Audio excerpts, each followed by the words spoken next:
बदल जाने में कभी वक्त नहीं लगता और कभी कभी वक्त बदलने में पूरी जिंदगी लग जाती है। तो जय हिंद साथियों, जय श्री राम। निर्मल रॉयल अकेडमी 2.0 मैहर में आप सभी लोगों का स्वागत। अगर मैं बात करूं, पूरी जोश और जुनून के साथ आपका स्वागत करता हूं। एक बहुत बड़ी वैकेंसी आ गई है। अगर मैं बात करूं, ये vacancy Uttar Pradesh sub inspector और असिस्टेंट सब इंस्पेक्टर की वैकेंसी। तो इसको एसआई कहते हैं, सब इंस्पेक्टर, और एएसआई होता असिस्टेंट सब इंस्पेक्टर की भर्ती आई है। ये भर्ती जो दरोगा की भर्ती आई है और उप दरोगा की मैं बात करूं तो ये 900 कितने 21 पदों पर ये भर्ती आई है। काफी, अगर मैं बात करूं 1000 से थोड़ा ही कम पोस्ट है, तो अपन मान सकते हैं कि 1000 के करीब ही पोस्ट है। तो बहुत बड़ी, अगर बात की बहुत बड़ी खुशखबरी है विद्यार्थियों के लिए, उन विद्यार्थियों के लिए जिनकी हाइट कम है उनके लिए, और जिनके पास अगर मैं बात करूं फिजिकल थोड़ा सा स्ट्रांग नहीं उनके लिए। और एक बात ये भी बता दूं, ये जो वैकेंसी है जो है ये बाबू के लेवल की टाइप की पोस्ट है। मतलब पूरा बाबू का काम रहता है, इसमें लिखा पढ़ी का पूरा काम रहता है भैया। ऑफिस वर्क की जॉब है, मतलब कहने का है मतलब पूरी सैलरी आपको उसी के अनुसार मिलेगी, सब कुछ वही रहेगा, लेकिन आपको काम जर्नल जो ड्यूटी होती है, जर्नल पुलिस की जो ड्यूटी होती है वैसी ये पोस्ट नहीं होती। मतलब वैसी ड्यूटी आपको करनी नहीं होती। मतलब आपको 8 से 10 घंटा, जो 8 घंटे की ड्यूटी है वो आपको ऑफिस वर्क 8 घंटे की ड्यूटी करनी होती है। और बढ़िया, उसके बाद आप अपने घर में आराम से रहो, अपनी तैयारी जो भी करना है वो अपना करते रहो, आगे की भी तैयारी करनी है। तो जर्नल ड्यूटी से बहुत हट के वैकेंसी होती है,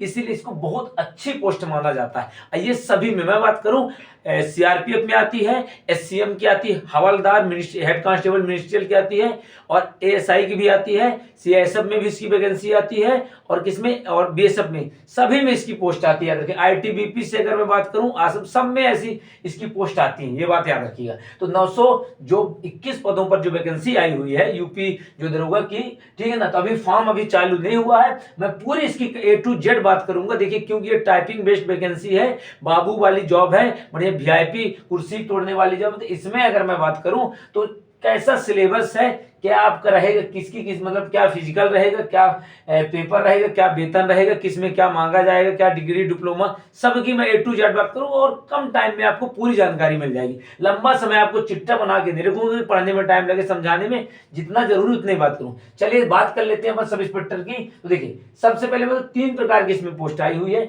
एक पुलिस एसआई की जो आई है, तो इसमें अगर मैं बात करूं 268 कितने पद है सब इंस्पेक्टर की। 35,400 रुपए से लेकर 1,12,400 रुपए तक का वेतन आपको मिलेगा। असिस्टेंट सब इंस्पेक्टर की है अगर बात करूं तो इसमें 29,000 से लेकर 200 से 92,300 तक आपको वेतन मिलेगा, और 449 इसकी पोस्ट आई हुई है। असिस्टेंट सब इंस्पेक्टर ये लेखा वाली है, ये कॉमर्स डिपार्टमेंट जो है, मतलब जो कॉमर्स विद्यार्थी के रहते हैं उसके लिए है। इसमें 204 पोस्ट है टोटल। में अगर पोस्टों की बात करूं तो 268 एसआई की और एएसआई की मिला के, दोनों को मिलाकर हमारे पास 921 जो है पोस्ट आई हुई है। तो ये आपका वेतन होगा। ये मैं पोस्टों की बात करूं, 268 एसआई की, 449 आपका एएसआई की, 204 एएसआई की आई हुई। अब चलिए बात कर लेते हैं फॉर्म क्या है। तो देखिए, फॉर्म इसका 7/1/2024 से चालू होगा, 7 तारीख, और मतलब 7 जनवरी से चालू होगा। शुल्क फीस की अगर मैं बात करूं तो 400 रुपए है, ज्यादा शुल्क फीस नहीं है। योग्यता देखिए, योग्यता सब में स्नातक लेगा, ये बात याद रखिएगा। हाँ, स्नातक के अलावा जो कुछ लेगा मैं उसके बारे में बात करूं। देखिए सुनिए, स्नातक तो सभी मिलेगा। फिर अगर मैं बात करूं तो देखिए, इसमें पहली वाली जो पोस्ट आई हुई है अगर बात करें उसकी, तो इसमें भैया आपका लिया है ओ लेवल लिया है। क्या लिया है? ओ लेवल लिया है, और साथ में क्या है, स्टेनो लिया है। ओ लेवल रहेगा आपका, स्नातक रहेगा, स्टेनो जरूर। स्टेनो आपको पता ही होगा, जो टंगन खटपिट करते हैं वो होता है, स्टेनो होता है। और इसमें ओ लेवल का आपके पास डिप्लोमा चाहिए, ओ लेवल होना चाहिए, या उसके समकक्ष होना चाहिए आपका। और दूसरी बात अगर मैं बात करूं तो स्नातक तो देखिए सभी मिलेगा, ठीक है। दूसरी जो पोस्ट है एएसआई की अगर मैं बात करूं तो इसमें भी ओ लेवल हो या उसके समकक्ष कुछ हो। और इसमें एक चीज याद रखिए, 25 शब्द आपके हिंदी के प्रति मिनट और 30 शब्द आपके प्रति मिनट इंग्लिश के होने चाहिए। इसमें भी टाइपिंग है जो अगर बात करूं, ऊपर वाले में भी इसी तरह है। और इसमें एक चीज ये याद रखिएगा कि इसमें भी 25 शब्द आपके हिंदी के होंगे, 30 शब्द आपके इंग्लिश के होंगे, मतलब टाइपिंग सभी में है, ये बात याद रखिएगा, ठीक है। तीसरी जो अगर मैं पोस्ट की बात करूं तो जो एएसआई की तीसरी पोस्ट है 204, इसकी अगर मैं बात करूं तो देखिए ये कॉमर्स वालों के लिए, जो बच्चे कॉमर्स से स्नातक है उनके लिए है। और 15 शब्द इसमें प्रति मिनट आपके लिए जाएंगे हिंदी के, और ओ लेवल या उसके समकक्ष होना चाहिए, ये बात है। तो ये आपका है जो नॉर्मल स्नातक है। और अगर मैं बात करूं सीधे सीधे, स्नातक होना चाहिए आपके पास, ओ लेवल या उसके समकक्ष आपके पास क्या है, डिप्लोमा जो भी है वो होना चाहिए, और स्नातक तो सभी मिल गया, ठीक है। हाँ, तीसरे में थोड़ा सा हटके है, क्या है, कॉमर्स उसमें होना चाहिए, कॉमर्स से आप स्नातक किए होने चाहिए। ये आपका सिलेबस, मतलब बात करूं क्या ये डिग्री मांगेगा डिप्लोमा, उसकी बात अपन कर लेते हैं। टाइपिंग का देखिए कुछ नहीं है, बस टाइपिंग आपको करना पड़ेगा, ये टाइपिंग कंप्यूटर में सामने करवाई जाती है, इसमें याद रखिएगा, इसकी कोई दिक्कत नहीं है, ये आप कर लेंगे अगर आपकी थोड़ी सी भी तैयारी है, क्योंकि 25-30 शब्द आप कर लेंगे, आराम से कर लेंगे। चलिए अब अगर बात करें, देखिए तो ये टाइपिंग आपको, हाँ अब अपन सबसे इंपॉर्टेंट बात करते हैं, ये सभी पद जो हैं ये ऑफिस वर्क के हैं भैया। आपको जो काम मिलेगा ये ऑफिस में बैठ के ही, बढ़िया आराम से कुर्सी में बैठ के आपको काम करना पड़ेगा। और आयु की अगर मैं बात करूं तो देखिए दरोगा की पोस्ट है सिंपल सा, 21 से 28 वर्ष इसमें लेगा, किसका, जर्नल का और ईडब्ल्यूएस का। 21 से 28 साल के अगर बीच में आप हैं, जर्नल के ईडब्ल्यूएस के, आराम से आप फॉर्म भर सकते हैं। SC ST की अगर मैं बात करूं तो 21 से 35, 5 साल जानते हैं SC ST को आपको, और OBC को भी एज में छूट मिली हुई है। तो 21 से 28 जर्नल का है, 21 से 33 ST SC OBC का है, EWS का भी 21 से 28। चलिए कंप्लीट होता है। हाँ, सबसे जरूरी इसकी अगर मैं बात करूं तो हाइट की अगर मैं बात करूं, हाइट भैया बहुत कम लिया है, हाइट 163 सेंटीमीटर जर्नल की है, और क्या है, OBC की है। एक 56 सेंटीमीटर आपकी SC की है और ST की है। फिर अगर मैं बात करूं सीना, 77 से लेके 82, देखिए फिजिकल इसमें नाम मात्र कर लेता है, कोई फिजिकल इतना टफ नहीं है। 5 सेंटीमीटर का सीना फूलना चाहिए, आप कैसे सीना फूले 5 सेंटीमीटर हो जाएगा, 77 से 82 के बीच में रहना चाहिए। फीमेल की हाइट बहुत कम लिया है, 50 सेंटीमीटर जर्नल की है, और OBC की है 150 सेंटीमीटर, सॉरी 50 नहीं 150 सेंटीमीटर जर्नल की फीमेल की, और OBC की है 145 सेंटीमीटर SC और ST की है। ये बात है, ये सभी आपको एक तरफ से मैंने कंप्लीट करा दिया, सब कुछ बता दिया। अब सबसे ज्यादा जरूरी जो अगर मैं बात करूं सिलेबस क्या है, तो एक बात याद रखिए, इसमें निगेटिव मार्किंग नहीं है। और सिलेबस की अगर मैं बात करूं तो 2.5 घंटे का आपके पास टाइम, 2 घंटे 30 मिनट का आपके पास टाइम रहेगा, निगेटिव मार्किंग नहीं है, ये बात याद रखिएगा। जीके और CA मतलब जनरल नॉलेज और आपका क्या करंट अफेयर से आपके 50 क्वेश्चन पूछे जाएंगे, ठीक है। ये बात है। पहले बात करते हैं हिंदी और कंप्यूटर को मिला के 50 क्वेश्चन आपके पूछे जाएंगे, ये आपका हिंदी होगा, हिंदी समान हिंदी पूछी जाएगी, ज्यादा ग्रामर वामर खतरनाक नहीं पूछी जाएगी, ये बात याद रखिए। कंप्यूटर की अगर मैं बात करूं, दोनों को मिला के 50 क्वेश्चन, और ये बात आपको याद रखना है, एक क्वेश्चन 2 नंबर का होगा, मतलब प्रत्येक क्वेश्चन आपका, एवरी क्वेश्चन कितने 2 मार्क्स का होगा।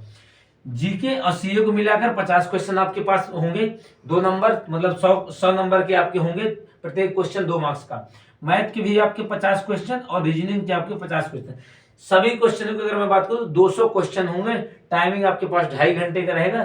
टाइमिंग की बात करूं, जो टाइम है वो सफिशियंट है आपके लिए। हाँ, 200 क्वेश्चन, प्रत्येक क्वेश्चन 2 मार्क्स का, तो आपका 400 नंबर का, मतलब अगर मैं बात करूं 400 मार्क्स का, 400 मार्क्स का आपका ये पेपर होगा। 200 क्वेश्चन 400 मार्क्स के, ये कंप्लीट। हाँ, इसके बाद क्या होगा, इसके बाद जो है अगर बात की डॉक्यूमेंट चेक करने के लिए आपको बुलाया जाता है, उसके बाद फिजिकल के लिए आपको बुलाया जाएगा। पहले तो पेपर होगा, फिर डॉक्यूमेंट चेक होंगे, फिर फिजिकल के लिए बुलाया जाएगा, फिर आपका टाइपिंग के लिए बुलाया जाएगा, और फिर भैया आपका सिलेक्शन फाइनल हो जाएगा, तो आपकी मेरिट लिस्ट में नाम आएगा, फिर आपका सिलेक्शन होगा, तो आपको कॉल लेटर देके बुलाए। देखिए ये पूरी जो अगर प्रोसेस है, अगर मैं बात करूं, अगर स्पीड लगे तो थोड़ा सा इसको कम कर लीजिएगा, पूरी कंप्लीट जानकारी बता दें। हाँ, थोड़ा सा आपको ध्यान देना है किसमें, क्योंकि इसमें सभी में स्नातक लिया है, लेकिन किसी में अगर बात किया जाए तो O लेवल भी सभी में लिया है। दो तीन चीज कॉमन है, मैं बता दूं, स्नातक सभी में होना चाहिए आपका, ग्रेजुएशन जानते हैं सभी में लेता है।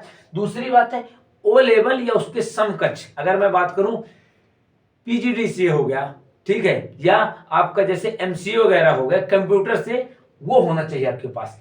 तीसरे में क्या है, सबसे जरूरी है, अगर बात करूं कॉमर्स, तीसरे नंबर में जो असिस्टेंट सब इंस्पेक्टर 204 पोस्ट की है, इसमें आपका ग्रेजुएशन जो होना चाहिए वाणिज्य कॉमर्स से होना चाहिए, क्योंकि ये लेखा वाली पोस्ट है, इसमें ये होना चाहिए। बाकी O लेवल जो है ये तो सब में लेता है। तो कंप्लीट मेरे द्वारा बताई गई जानकारी है, मैंने अच्छे से प्रयास किया है कि आपको कंप्लीट जानकारी भटकना ना पड़े। तो आप लोग भैया अगर आपको समझ में आया तो इसको शेयर जरूर करिएगा, सब्सक्राइब करिएगा, और ज्यादा इसमें परेशान होने की जरूरत नहीं है, ये आपकी कंप्लीट जानकारी आपको मिल गई है, ठीक है ना, कम शब्दों में, जिसको कहते हैं ज्यादा जानकारी। तो आशा करता हूँ आपको जो मेरा वीडियो बनाया गया है आपको सही लगेगा, और सही लगे तो शेयर करिए, लाइक करिए, सब्सक्राइब करिए, और आगे आने वाली जो भी वैकेंसी है कम से कम टाइम में आपको पूरी जानकारी दे दी जाएगी। तो भगवान करे आप सफल हो, मैं प्रभु से यही प्रार्थना करता हूं। खूब मेहनत करिए और सुनिए एक बात, ज्यादा कोचिंगों के चक्कर में आपको नहीं पढ़ना, अपना टाइम वेस्ट नहीं करना, क्यों और ना ऑनलाइन बहुत ज्यादा आप पढ़ना है। आपके पास जो बुक हो, अगर देखिए किसी भी चीज की आप तैयारी करें थोड़ा बहुत तो आपको नॉलेज होगा, इसीलिए कोई बढ़िया मार्केट से बुक लीजिए, सभी अच्छी अच्छी बुक आती हैं। आपका कम टाइम में आप, मेरा ये खुद का अनुभव, कम टाइम में आप किसी भी टॉपिक को कम से कम टाइम में आप खुद से जितना अच्छा कवर कर पाएंगे उतना आपको, ना तो यूट्यूब में आपको मिलेगा हेल्प मिलेगी, ना कोई कोचिंग वाला आपको दे सकता है। इसीलिए ज्यादा पैसा भी वेस्ट आपका होगा, दूसरी बार टाइम भी वेस्ट होगा। 2 महीने में कोई कोचिंग वाला आपको इतना खतरनाक तरीके से सिलेबस कंप्लीट नहीं करा सकता, ये मेरी बात याद रखिएगा। तो खुद से मेहनत करिए, सफल जरूर होंगे। जय हिंद, जय भारत।